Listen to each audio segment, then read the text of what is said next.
I'm Ian and this is Somerset News Network. The government has issued a white paper. It's not a bill, it's not the law. It's basically explaining government policy. It's a discussion document. Now what you have is you have something called a green paper. What that is a discussion paper. That might lead into a white paper that will lead into a bill. Or the green paper might even go direct to a bill, which will go before Parliament. This is a white paper. Doesn't change the law. It's government policy on the laws they already have. They're trying to make out that it's to cut immigration. They're not talking about illegal immigration. They just talk about immigration. They want employers to employ local people, native population. Well, how does that stand with the agreement that Starmer has got with India, saying that Indians can work here to not pay national insurance for 3 years? I don't know. I don't know the answer. I just pose the questions. The other question I'd like to ask is, how does this white paper stop the boats coming? It doesn't. It doesn't say anything about stopping the boats. So all the billions, and it was millions, but it's now billions of pounds, we're spending on housing them in hotels, housing them in bed and breakfast. They're even buying homes for them to rent to the company that looks after them for the government. The company that looks after it is prepared to buy a house. Normally rental properties anyway, so they get over having to apply for any planning permission or anything as a commercial property, because it's already a rented property. So the company that looks after the illegal migrants are paid by the government. They are buying real estate. They're buying houses. So they've got the asset. But they're renting it out to the government. And the government has given them a 5-year contract to rent those properties to migrants. What a business. Now, is this company that's looking after the migrants that come in also helping them get to the coast of France? We know what happened in America, that the migrants came through from South America all the way up through Panama and into Mexico, and where they pass through jungle, they're run by drug gangs, by cartels, and the charities are paying to take the people across the mountains to get them into America. And that money that was used to pay them was USAID money. Charities like the Red Cross were involved. They were making way stations where they could feed the migrants. They had safe houses where they could stay overnight. Some charities even put on buses for them. Is this what's happening to get to the people to the north coast of France? So they're coming across from Africa, they're coming across from Asia. They're coming through all those European countries to get to northern France.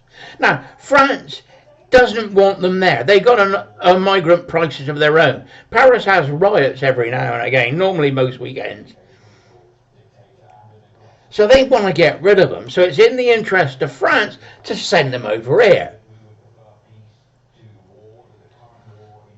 Starmer wants open borders. He wants them, but come on in, he says. In the past, he said it before, we want open borders. Come on in, no problem. But who's paying for them?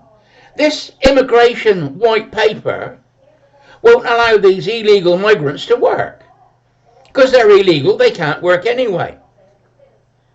Illegal migrants that are working in car washes have been fined and imprisoned. And the people that employ them have been fined. Because it's a crime to hire illegals. But it was all obviously cash in hand. 5 or 10 quid to have your car cleaned. You know, there used to be Romanians and Poles doing it. And they'd have a gang. Some of them hardly spoke any English. And the one that spoke the most English was like the foreman. Because he'd talk to you and take your money. And then they'd clean your car. They did a good job, mind. I've got to admit that. But what are they being paid? Maybe £2 an hour. I don't know. Or are they paying for the fee on the boats to come over if they haven't got the money? They say that it costs £5,000 to get on a digging to come across to England. And then, like dumb idiots, we use the boats and the border force to go and pick them up in the channel. How crazy can you get? Now, I expect, I'm only thinking aloud here, that all these dinghies are all collected up. They're confiscated. But if they've got to be sold, they've got to be sold by public auction. What's to bet that the gangs that are organising the criminal gangs to get the migrants, illegal migrants across the channel, are going to these auctions and buying the dinghies back to let more people come over? That's the sort of thing they do. This white paper does not talk about stopping the boats. No iota. Talks about educating the British people, the indigenous population, which companies should be doing anyway. It doesn't allow the illegal migrants to work. We were told, oh, we need the workforce because we lack of manpower. But that can't be true now because it's illegal for them to work, and this white paper shows it. I read it this morning, and there's a technical term we use in the gun trade, and it's called bullshit. Doesn't mean the paper it's written on. It won't stop the boats. And the important thing is to stop the immigration, to stop the boats coming across the channel. And then the next job is the people that are here illegally, send them back home. I'm not going to call it eviction. I'm going to call it repatriation. Because that's what you're going to do. You're going to take them back to their own country. Oh, they'll use the Human Rights Act and send us to court and it'll cost us millions. Well, that is quite a simple answer.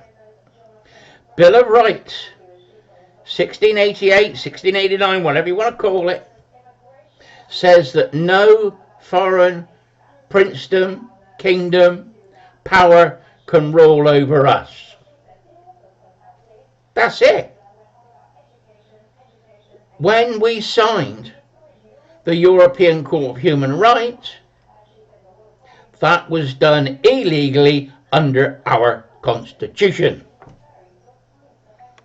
It's simple. It's not complicated. So we unsign out the European Court of Human Rights. That solves that problem. Then we pick them up and send them home. We repatriate them home. They've got a choice. Prison for coming here illegally, or a free ticket home. That's going to save us money in the long term. Because according to this immigration paper, they can stay here for 10 years before they apply for asylum. So that means we've got to pay for them for 10 years. And they're illegal, can't work. So they're going to have the internet.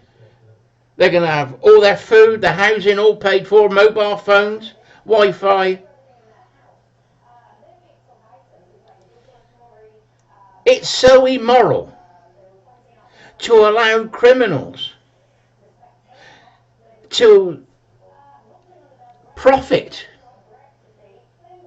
from their actions. You normally strip a criminal of his rights.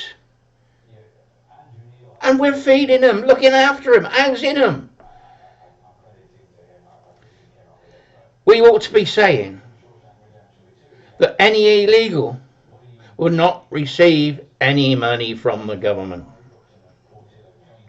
It might be that as the unemployment get, I don't know, is it 58 quid or 59 quid a week, that might be all we give them. If they've got to pay for rent, they can afford £5,000 to come across the channel. They can pay for their own rent and the hotel bills and everything else and their food. It's quite simple. If we look what's happened in America. They've stopped the illegal migration by 95% overnight by shutting it down. All we've got to do is the same here. Say this country's full, we can't afford it. Stop the money, stop the boats, and if you do come, you're going back home. They even tell us that some of them got on a plane in December, went back home for Christmas, and then came back in January. Why weren't they denied entry? If they'd come across the channel illegally, there's two stories about two, I don't know if they're Afghanistan or Pakistan people, but one guy had 4 wives in this country. So he's got 4 homes. Each wife is living off the state, off Social Security. He's running businesses around London. He flew back to Pakistan, went into Afghanistan, got on a Mercy flight, came back to the UK, and is now living in a hotel. And there was a second one that had done that as well. How many more are there? All the majority, 99% of these people are fighting age. Are they leaving their country so they don't have to do their national service or maybe go into war? Look what's happened with Pakistan and India at the moment. I had some migrants working in my office when I was a civil servant. They were Pakistani origin. Nothing about that. It's just part of the story. One of them disappeared. 2 years later, he came back into the office.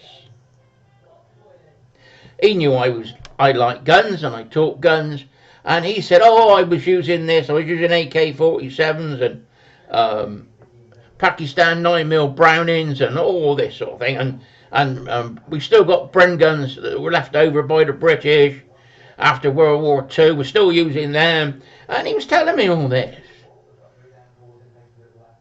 I said, "Oh, you went back home for 2 years?"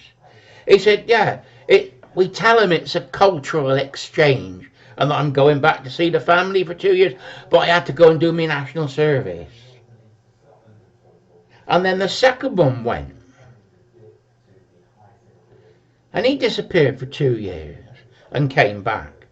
He came into my office and I said, "Hello, you haven't been around for a while." He said, "Oh, I've been back to Pakistan. Cultural visit to visit the family." "Oh, you've done your national service then, have you?" And he said, "How do you know?" Oh, I fooled him there. So that was two guys that worked in my office that disappeared, not at the same time, at different times, to do their national service. How many more of these people that are here, that are Pakistani origin, going back home and doing their national service? If they're from Iran and go back home, they got to do 2 years national service. If they're Pakistani, they got to go back home and do 2 years national service. How many other countries have got national service that these immigrants are either getting away from doing their national service or are quite willing to go back home for 2 years and then come back on the boats, knowing they're going to get paid under a different name? I don't know. We have got to stop it. It's the only way we can survive. It's going to bring this country down. It's going to make this country bankrupt. It's not a question of if it's going to make it bankrupt. It will make it bankrupt. It's a question of when. And that's why we've got to pay higher taxes on everything. That's why council tax has gone up. That's why you've got to pay more for your car. It's nothing to do about CO2 and green policies. It's to pay for all these immigrants. Anyway, Ian, rant over, white paper, total bullshit. And if you like it, like the video, and if you think it's worth sharing, click the share and share it wherever you like. Anyway, Ian, Somerset News Network, signing off. Bye bye.